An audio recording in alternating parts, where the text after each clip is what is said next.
सर्दियाँ जो भी आने वाली हैं, ये निकालना इतना मुश्किल हो जाता है जिनको घुटनों का पेन है, अज़ाब हो जाती है ज़िंदगी। इसलिए सेगमेंट रखा है ताकि आप पहले से एहतियात कर लें और जो प्रिकॉशंस हैं वो इस्तेमाल करें। और जिस तरीके से भी आज हमारे जो यहाँ पे प्रोफेशनल डॉक्टर हैं वो आपको बताएंगे कि घुटनों के दर्द के लिए ऑपरेशन कराना सही है कि नहीं है। लोग तो नहीं कराते हैं, मगर हम ये सारे सवालों के जवाब लेंगे। महंगा भी तो क्योंकि बहुत है ना, तो लोग डरते हैं कि भाई इतना महंगा लगा दिए, पैसे सब कुछ कर दिया, वो ठीक होगा कि नहीं। आज हम ये बात करेंगे कि ऑपरेशन के बगैर जो है वो घुटना ठीक हो सकता है नहीं। आपकी कॉल्स भी शामिल करेंगे, जिनको घुटनों का मसला है वो आप कॉल कर सकते हैं। हमारे पास मौजूद है प्रोफेसर डॉक्टर शहजाद भट्टी साहब, जो कि पेन मैनेजमेंट स्पेशलिस्ट हैं, हमारे प्रोग्राम में आते रहते हैं। Is one of the very very fine specialist person. तो मैं आज हमारे जो है शो पे हमने इनको मधु किया क्योंकि हमारी जो पूरी टीम है ना वो भी इन्हीं के पास जाती है अपने घुटने के दर्द निकलवाने के लिए। अस्सलाम वालेकुम जी। वालेकुम सलाम। कैसी तबीयत है? जी बिल्कुल। लास्ट टाइम मैं अमेरिका जा रही थी, ट्रैवल करी थी क्योंकि इतनी लंबी फ़्लाइट थी, तो मैंने आपसे जो मेडिसिन ली आपने मुझे बताई, मुझे बहुत रिलीफ रहा, आराम रही। तो मैंने इसलिए भी लोगों को बताया कि आप सही डॉक्टर हैं, मेरी पूरी टीम आपके पास जाती है, आपकी बात बताई हुई लोग उस पर अमल करेंगे। ठीक है। अच्छा डॉक्टर साहब मुझे बताइएगा सबसे पहले कि ये घुटने का दर्द होता है क्या, इसकी वजूहात क्या होती हैं? अच्छा, घुटने का दर्द जितना हम सोचते हैं ना उससे बहुत ज़्यादा है। बहुत सारे लोग जो हैं जो घुटने के दर्द के बारे में उनको दर्द शुरू होती है तो वो बताते नहीं, या उनको पता भी नहीं चलता कि एग्जैक्ट किस जगह पे दर्द है। तो घुटनों की दर्द की बहुत सारी किस्में, जो सबसे ज़्यादा कॉमन पेन है दो तरह की हैं। एक एज के साथ होती है जिसको ऑस्टियोआर्थराइटिस कहते हैं, यानी जब एज थोड़ी बढ़ जाती है घुटनों के दरमियान स्पेस कम हो जाती है, जिससे घुटने आपस में टकराना शुरू कर देते हैं। और इसकी निशानी ये होगी कि जब वो बेंड करेंगे तो उसमें से कड़ की आवाज़ें आएंगी। ये एक मेन कॉज है बुज़ुर्गों में। जो यंग लोग हैं आप जैसे, उनमें घुटनों की कॉज अक्सर पाँव मुड़ जाता है। जो स्पोर्ट्स करते हैं जिसमें ख़ास तौर पे ट्विस्टिंग मूवमेंट्स हैं, जैसे हॉकी है, स्क्वाश है, बैडमिंटन है, जिसमें लोग घुटने ट्विस्ट करते हैं, ख़ास तौर पे फुटबॉल में, तो वो इंजरीज़ होती हैं। फिर लोगों को जिम में इंजरीज़ होती हैं घुटनों में बहुत ज़्यादा, जब आप बग़ैर वार्म अप के वो एक्सरसाइज शुरू कर देते हैं, अभी घुटने प्रिपेयर नहीं होते। और ये बात याद रखिएगा कि घुटना जो है पूरे बॉडी में सबसे ज़्यादा कॉम्प्लेक्स जॉइंट है।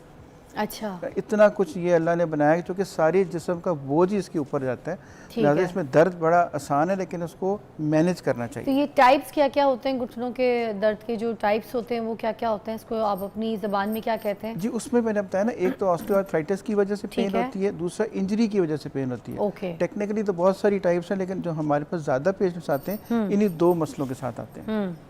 अच्छा, ये जो घुटनों की सर्जरी है लोग मोस्टली ये कराते नहीं है, लोग बहुत डरते हैं इसके हिसाब से और इसके लिए प्रिपेयर भी नहीं होते। तो इसके अलावा और कौन सी ऐसी ट्रीटमेंट है जो वो करें तो घुटनों के दर्द से उनको निजात मिल जाए? देखिए, अब नए बहुत सारे ट्रीटमेंट्स आ गए हैं। सर्जरी में तो ज़ाहिर है पहले एनेस्थीसिया भी इन्वॉल्व है, उसकी अपनी कॉम्प्लिकेशंस हो सकती हैं। फिर सर्जरी में आप एक जॉइंट को जो बाहर से ला के उसके अंदर फिट कर देते हैं। Surgery should be the last option, जब सब कुछ ख़त्म हो जाए तो फिर सर्जरी की बारी आनी चाहिए। अच्छा, फिर ख़ास तौर पे वो लोग जो ओवरवेट हैं, जिनका वज़न बहुत ज़्यादा है, उनको बाज़ का सर्जरी सूट भी नहीं करती, क्योंकि वज़न कम होता नहीं है, वो फिर उस तरह से वो रिस्पॉन्स आता नहीं। अब लेटेस्ट ट्रीटमेंट जो है ना घुटने को एक नहीं है। पहले लोग समझते थे जी स्टीरॉयड लगा लिया तो घुटना ठीक हो गया, इसके अलावा कोई इलाज नहीं है। अब बहुत एक चेन ऑफ ट्रीटमेंट्स हैं जो लेटेस्ट हैं। अब हम जैसे मैं सबको बताता होता हूँ कि हम सबसे पहले इसके अंदर हम घुटनों का अल्ट्रासाउंड करते हैं। अल्ट्रासाउंड करके हम ये देखते हैं कि घुटने के अंदर कोई मसल डैमेज तो नहीं है, घुटने में पानी तो नहीं है, घुटने के अंदर कोई लिगामेंट जो है वो डैमेज तो नहीं है। उसके ऊपर फिर हम एक इंसुलिन वाली नीडल लेके, जैसे सपोज एक बंदे को घुटने की सिर्फ अंदर वाली साइड पे पेन है तो सारे घुटने में टीका लगाने की क्या ज़रूरत है? अच्छा। तो हम उस जगह को पिन पॉइंट कर देते हैं अल्ट्रासाउंड से, उसके ऊपर हम एक ओजोन होती है वो लगा देते हैं इंसुलिन वाली नीडल से। ना होने के बराबर पेन होती है, साइड इफेक्ट कोई नहीं, नुकसान कोई नहीं, और उससे बहुत लोग ठीक हो जाते हैं। दैट इज ये कब तक काम करती है? ये जब तक जो अगर एक चीज़ जो डैमेज है वही हील हो गई तो फिर नुकसान क्या, फिर तो जब तक वो ठीक रहेगी वो चलती रहेगी। अच्छा। और देखें ना, आपने स्टीरॉयड नहीं लगाया, आपने एंटीबायोटिक नहीं लगाई, आपने कोई डीप इनसाइड इंजेक्शन नहीं लगाया, ज़रा सा आपने ट्रीटमेंट किया तो वो ठीक होगी। ये पहला ट्रीटमेंट है। ठीक है। इसके बाद भी बहुत कुछ मौजूद है। अच्छा। मसलन उसके बाद हम ये कर सकते हैं कि हम ब्लड निकालते हैं पेशेंट का थोड़ा सा, उसकी एक PRP होती है वो बनाते हैं, प्लेटेड रिच प्लाज्मा बनाते हैं, उसको साथ हम ओजोन मिक्स करके वो घुटने के अंदर लगा लेते हैं। जैसे सर की PRP होती है उस तरह जैसे सर की PRP होती है, लेकिन इसका थोड़ा सा तरीका मुख्तलिफ है। ये थोड़ी सी और तरीके से प्रिपेयर की जाती है। वो घुटने के अंदर एक ख़ास तरीके से हम एक इमेज में इंजेक्ट कर देते हैं। अच्छा, वो क्या करती है, घुटने के अंदर के जो सारे मसल्स अगर ओवरऑल डैमेज है तो उसको ठीक करना शुरू कर देगी। अगेन ये नेचुरल ट्रीटमेंट है, बाहर से तो कोई चीज़ दी नहीं। पेशेंट का अपना ब्लड लिया, उसी को प्रिपेयर किया, उसी को लगा दिया।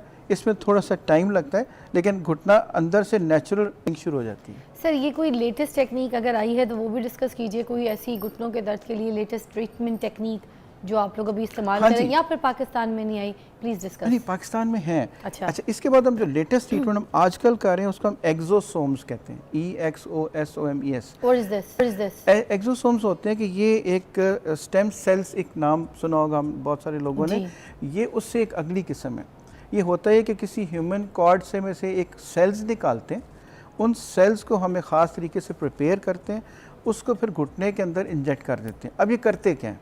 घुटने के अंदर होता है कि दो घुटनों के बीच में एक कार्टिलेज होती है जो उस घुटनों को कुशन देती है। अच्छा। जिन लोगों को घुटने की पेन होती है, वो जो कार्टिलेज है वो ख़त्म हो जाएगी, तभी घुटने की हड्डियाँ आपस में मुड़ जाएंगी और जुड़ जाएंगी और वो कड़कड़ की आवाज़ें शुरू हो जाएंगी। अच्छा। ये एक्सोसोम्स क्या करते हैं कि ये जो कार्टिलेज है उसकी रीग्रोथ शुरू कर देते हैं, दोबारा बननी शुरू हो जाती है। इसको हम रीजनरेटिव मेडिसिन कहते हैं। ये सारी दुनिया में एक लेटेस्ट टेक्निक्स हैं जो अमेरिका से लेके सऊदी अरेबिया तक और सऊदी अरेबिया से लेके रशिया तक सब जगह पे ये लेटेस्ट काम है। अच्छा। जो हो रहा है पाकिस्तान में भी हम कर रहे हैं। अच्छा। उसमें सिर्फ एक इंजेक्शन लगाना है, एक पूरा एक प्रोटोकॉल है उसका, और उसके बाद ख़त्म।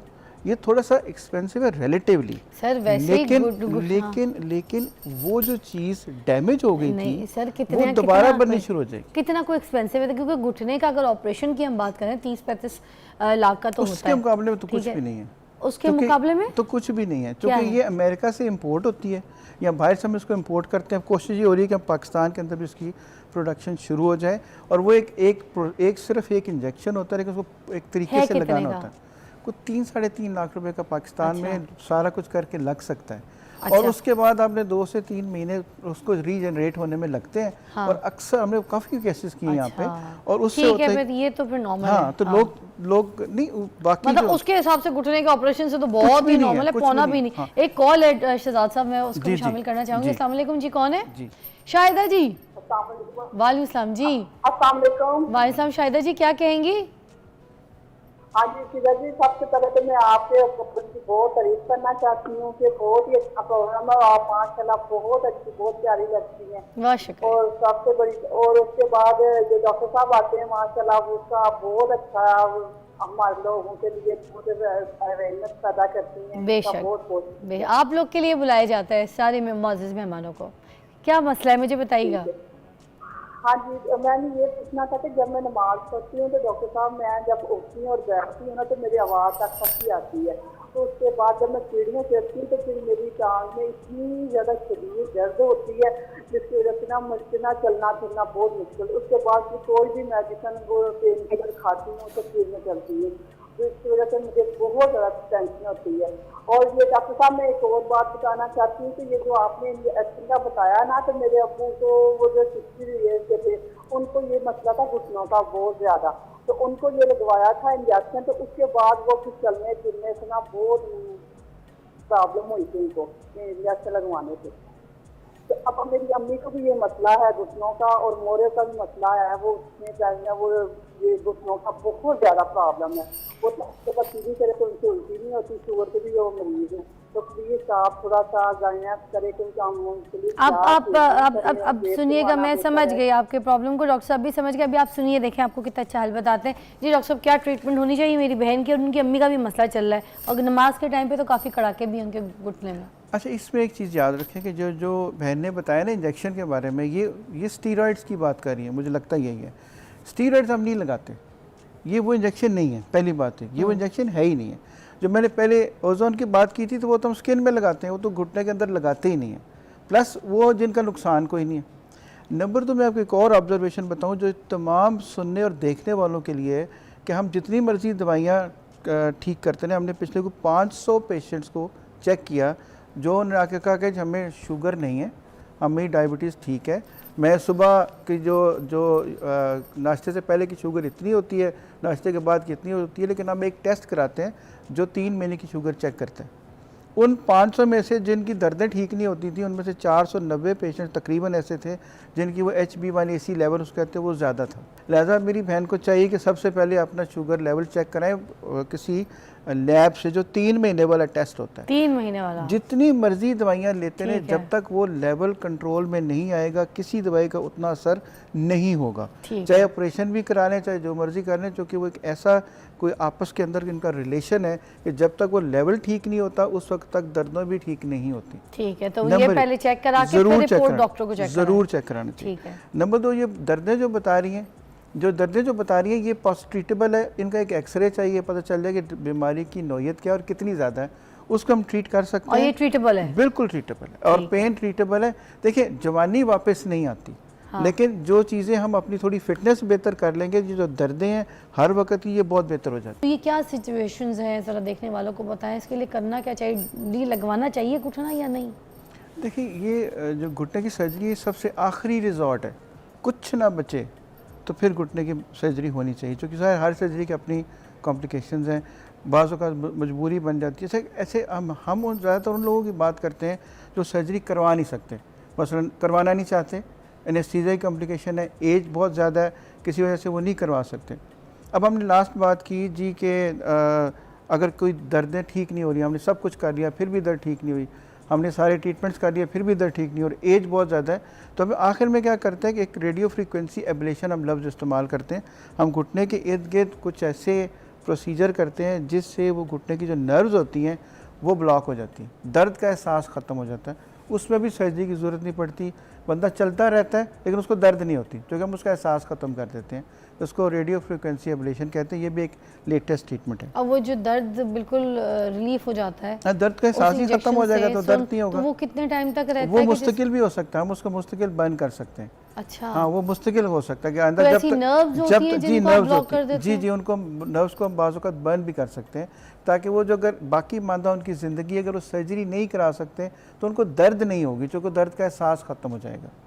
अच्छा, दूसरी उसका कोई साइड इफेक्ट भी तो कोई होता होगा side डॉक्टर effect साहब, नहीं। कि दर्द तभी होती है ना जब कोई अंदर जख्म हो, कोई चोट हो या कोई तकलीफ हो नहीं, या कोई चीज़ वो आपस में घुटने की रगड़ से ऐसे दर्द टकरा होती रही है हो। ना, टकराने तो सब कुछ कर लिया अगर और दर्द ख़त्म नहीं हो रही तो फिर कुछ तो करना है ताकि ज़िंदगी की क्वालिटी ऑफ लाइफ तो बेहतर हो। मगर वो मजीद अंदर कोई चीज़ घुटना डैमेज वो तो नहीं उस करेगी? जितना यही तो डैमेज हो- चीज़ों के खौफ आते हैं ना। जितना डैमेज होना होता है वो हो चुका होता है। अच्छा। ये लास्ट रिजॉर्ट बता रहा हूँ। अच्छा, दूसरी बात आपने पूछी, बड़ा अच्छा सवाल पूछा कि जिन लोगों की घुटने की सर्जरी हो गई और उनको आराम नहीं आया तो उनका क्या करें। और ऐसे बहुत सारे लोग आते हैं जो घुटने की सर्जरी करा चुके हैं और उसके बावजूद या घुटना ना आराम चले। नहीं आया या कुछ अरसे बाद दोबारा दर्द शुरू हो गई। हाँ। तो उनका जो भी प्रोसीजर्स मैंने आपको बताए हैं उनमें से अक्सरियत इवन 2 की सर्जरी हो चुकी है, इसके बावजूद वो हो सकते हैं। हम उनका अल्ट्रासाउंड भी कर सकते हैं, उनमें ओजोन भी लगा सकते हैं और वो सेफ़ हैं। मगर डॉक्टर साहब ये सब तो करने के बाद हम घुटने की सर्जरी पे जाते हैं ना, मतलब मैं- सर्जरी तो एक लास्ट ऑप्शन होता है, पहले तो हम सारी ट्रीटमेंट करने के जी। बाद फिर जाएंगे ना, उस हिसाब से मुझे बताइएगा कि ये फिर अब ये सारा कुछ होने के बाद अगर घुटने का ऑपरेशन हो गया, ठीक है, फिर फाइनल जो सिचुएशन आपने बताई कि भाई अब ऑपरेशन हो, उसके बाद भी अगर घुटना फेल हो गया फिर वही वाले प्रोसीजर्स दोबारा आगे भी चल सकते हैं? वो फिर हमें उनकी घुटने के और तो कुछ होना नहीं, तो हम पेन तो रिलीव करें ना। हमारा पेन मैनेजमेंट का काम ये है कि लोगों की क्वालिटी ऑफ लाइफ बेहतर होनी चाहिए। जितने ज़िंदगी के दिन हैं, जो रूटीन रोज़मर्रा के काम हैं, वो बगैर दर्द के होने चाहिए। अच्छा, ठीक है ना, जब आप किसी चीज़ को ठीक नहीं कर सकते, दर्द तो बेहतर कर सकते हैं। बात तो सही है। जैसी दर्द बेहतर होगी क्वालिटी ऑफ लाइफ बेहतर हो जाएगी, बंदे असल की में डिप्रेशन डॉक्टर कम हो साहब, आजकल जाएगी। के दौर में लोग दर्द देते हैं, आप दर्द दूर कर रहे हैं। अल्लाह का शुक्र और है। पेन रिलीफ लाइफ होना बहुत ज़रूरी है। और पेन के साथ अगर जिसको दर्द हो रही है वो ना कोई काम कर सकता है, वो हर एक से लड़ता भी रहता है, नाराज़ भी रहता है, उसकी जो पोटेंशियल है, जो काम करने का लेवल है, वो बहुत लो हो जाता है। सर वही So, ना, पेन आवाज़ से रहेगा क्या? रिलीव होना बहुत बहुत ज़रूरी है। Hi hi, thank you so much doctor साहब, बहुत बहुत शुक्रिया आपकी तशरीफ़ आवरी का। बहुत अच्छा आपने हमें समझाया है, अपने घुटने का जिस तरीके से भी इलाज जो बताया है वैसे ख्याल रखें, वैसे ट्रीटमेंट्स हासिल करें। जो नई टेक्निक्स आज आपको डॉक्टर शहजाद ने बताई हैं, प्रोफेसर साहब ने, तो वो आप यूज़ कर सकते हैं, वो भी पाकिस्तान में अवेलेबल है। और दूसरा वो जो घुटना डलवाना है वो तो 30-35 लाख का है ना, महंगा है, मगर उसके अलावा वो जो बाकी चीज़ें हैं आपको बताई गई हैं, सर्जरी से पहले जो बाकी ट्रीटमेंट्स अगर वो ले लेते हैं वो थोड़ी सी सस्ती भी हैं, अवेलेबल भी है, और नई टेक्निक्स हैं वो भी इस्तेमाल कर लें। एंड फिर अगर अल्लाह ताला ने जो लिखा है, अगर दर्द इस हिसाब से लिखा है कि घुटना डलना है और ये आपने ट्रायल घुटना लेना है, तो फिर वो भी कराने में कोई मसला नहीं, क्योंकि दर्द तोते की तरह पालने से बेहतर है कि आप एक अच्छी सेहतमंद लाइफ गुजारें। और दूसरा pain relief life is very important, जिस तरीके से उन्होंने बताया कि वो ट्रीटमेंट से पेन को भी सुन कर देते हैं, रिलीफ करा देते हैं, तो वो टेक्निक्स भी आप यूज़ कर सकते हैं। Thank you so much again.